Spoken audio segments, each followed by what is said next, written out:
What's up everyone, and thank you for stopping by. Today's project is this Poulan Pro blower that was given to me by a friend, and the problem is that the pull rope is slow to return. Now this might not seem like a big issue, but it can be very frustrating if you have to pull the rope several times.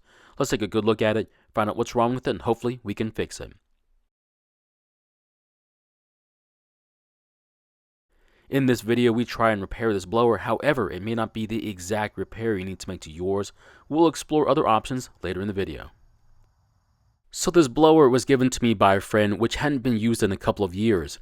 After replacing the fuel lines, the purge bulb, and the metering diaphragm, we finally got it started, but the problem was that it wouldn't stay running, which is probably the reason why they put it away. After doing some minor fuel adjustments on the carb, it was finally working. The engine just needed a little bit more fuel from the carb. The problem though was that the recoil was slow to return to position, which is kind of annoying when the blower wouldn't start, and we have to pull on the rope several times. It just feels like you're missing out on a few more revolutions from the engine when the rope only goes back part of the way. The issue is that on this design, the recoil is hiding inside the blower and we have to take it apart to get to it. It really doesn't take that much extra time, but it's the inconvenience of having to dismantle the entire blower that's the issue. The first thing we need to do is take off the blower tube and then remove about a dozen screws. That way we can take off this half of the blower housing.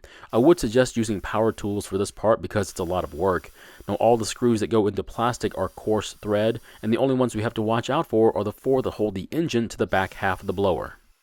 On higher end blowers like Steel, Echo, or Husqvarna, the recoil assembly is externally mounted, so you just need to remove 3 to 4 bolts to service them. This design is not that friendly when it comes to the recoil, but repairing anything else on this blower isn't that bad.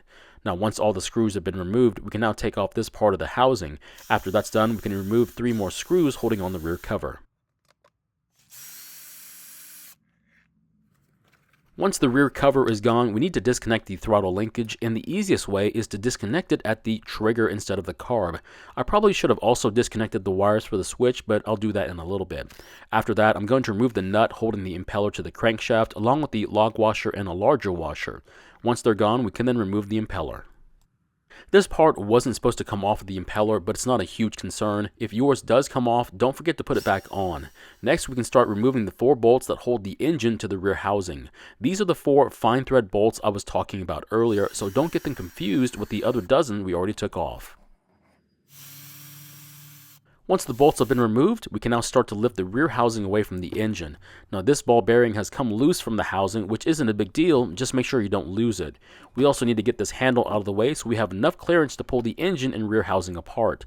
This is when I noticed that I hadn't disconnected the wires, so I'll do that now. If you're curious, it doesn't matter which wires connect to which prong on the switch. Once the wires are free, we can then feed them through the opening. As you can see, the recoil sits between the rear housing and the engine, which is not an ideal position. If we pull on the rope, we can see how it works, and I can see a few small issues. The first thing is that the recoil pulley is retained by this black cover, and there might be a lot of friction there. If we reduce the friction there, we could get it to work a lot better. The other thing is that the post that the pulley spins on could be lacking lube after all these years. I'm going to spray some lithium grease in these areas and see if reducing the amount of friction there makes any sort of improvement. After spraying a liberal amount, I'm going to pull on the rope and see if it gets hung up like before. I'm glad to say it, but it seems to be working a lot better now. However, what happens if this doesn't work for your recoil? Unfortunately, that means we have to get to the spring under the pulley and see if it's dirty and needs some lubrication. After getting the retainer out of the way, I forgot to release the tension on the spring, which means I have to hold on to the pulley and spring as I pull it away from the housing. Just be careful doing this because the spring could go flying everywhere. So here's the spring, and to safely get it off the pulley, I need to carefully unwind it. If you don't want to deal with it like this in your hands, then unwind the spring while it's still in the housing. So here's the spring in its cup, and to get it out, you'll need to keep it from unwinding once it's free from the cup. It's not hard to do, but it does take practice to do this. The first time I did it, the spring went everywhere. I would suggest wearing some safety glasses to protect your eyes. Now once the spring is out, carefully let it unwind, and as you can see, mine still went all over the place. This is also when we see what the real problem is. It looks like the spring is really dirty, and that's why it's not working smoothly. The next thing we need to do is clean the spring with some brake cleaner. This takes about a minute, so I'm going to speed up the process. Just start at one end of the spring and work your way to the other, cleaning both sides of the spring. You might have to add more brake cleaner halfway through the spring, but as you can see, there was a lot of dirt on it. We also need to clean everywhere the spring makes contact. That means we need to clean the cup as well. And as you can see, it was just as dirty as the spring. The other area we need to clean would be the housing, and after cleaning these areas, we'll put some lube on them. So here's the spring after all that cleaning, and as you can see, under all that dirt, the spring is actually an interesting color. Now while pulling on the rope, the spring's going to wind up, and if it's dirty, the spring's got a lot more friction to overcome, so this should work a whole lot better. We're finally at the hard part of this whole job, which is winding the spring so it fits back in the cup. I would just tell you to take your time because there's not many tips I can give you. If this part of the job bothers you, I would understand if you just applied lube to the pulley, and that's it. Once you finish winding the spring the first time, you'll have to pull on the loose end so the coil can get smaller, then you'll have to repeat the process. I think I had to do this 3 or 4 times before it was small enough to fit into the cup. Once you get it small enough, carefully replace it back into the cup. Just make sure you put the spring facing the right direction, otherwise you'll have to remove it and do it again. Once it's in the cup, slowly let it unwind, and then I'm going to spray some silicone all over the spring. I don't think this part is necessary, and I think some people would even tell me not to do this part, but this is my blower, so that's what I feel like doing. I had to make a few adjustments to the end of the spring where the catch is, so it would rest closer to the center of the winding. That way when I install it into the housing, the catch will rest up against the post like it's supposed to. Once in the housing, it should look like this. The reason is the catch has to be against the post because the pulley has an opening that the catch will hook onto. If it's not against the post, the pulley will just spin and never catch it. Line up the opening to the catch and work the pulley back and forth till you hear the pulley rest against the housing. Once the recoil pulley is back in the housing, I'm going to wind the spring, and I'm going to start with 3 turns first. I'll then let it wind the rope back into the pulley and see if there's any extra rope that hasn't been pulled in. After letting it wind the rope back into the cover, it looks like I still have several inches of rope left. That means I need to put a few more turns on the spring, so I'm going to give it another 2 more turns. And this time, after adding 2 more turns, all the rope has returned back onto the pulley, and it's working a lot better than before. The next thing we need to do is start putting everything back on the housing, and then we can reassemble the blower. These are almost the same steps to restring the recoil if the rope ever breaks. The only difference is you don't have to remove the spring, and then you have to remove any old string and add your new string.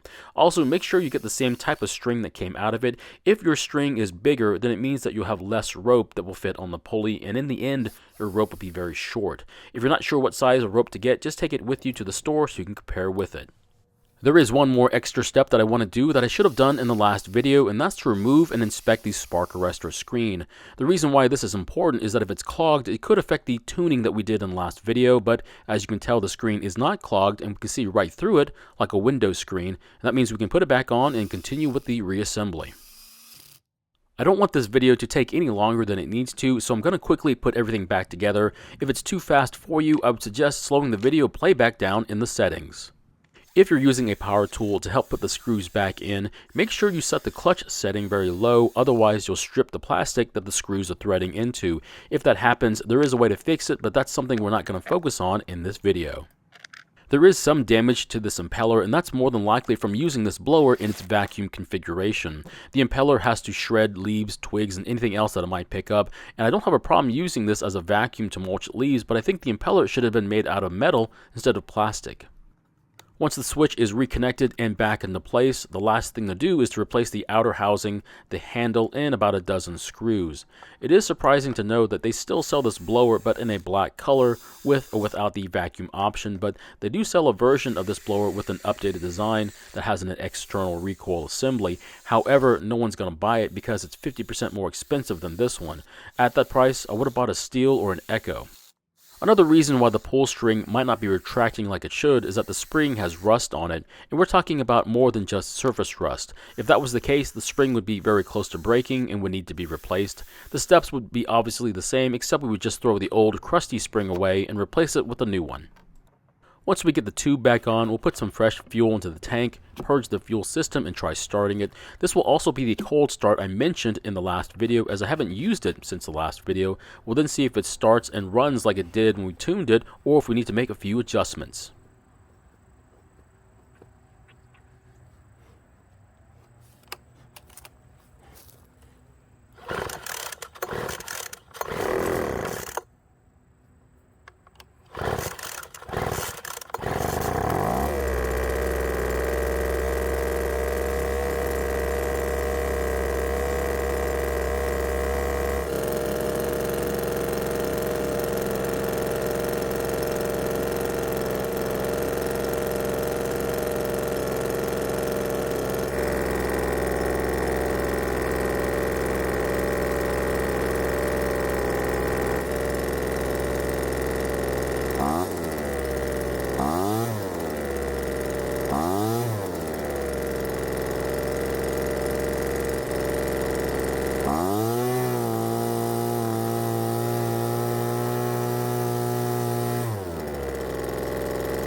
So it looks like it's still starting and running just like it did the day before when we tuned it, and that means the carb settings won't need to be adjusted yet. However, when the leaves start falling, it will get its first real test. To be honest, this blower has been used in what I would phrase as typical residential usage these last 10 plus years. So do you think my friend got a good deal on this blower? 13 years ago, this blower was probably about $140, and it hasn't broken down on him in the last 10 years. So yes, I think he got a good deal. So my question is, how long would a leaf blower have to last for it to be a good deal? Is $140 for 10 years a good deal, or would I have to buy a blower that's twice as expensive and only last for a little bit longer than this cheap one to be considered a good deal? Personally, I would still buy a more expensive blower than this one because I think it's a better quality, not that it's going to last twice as long.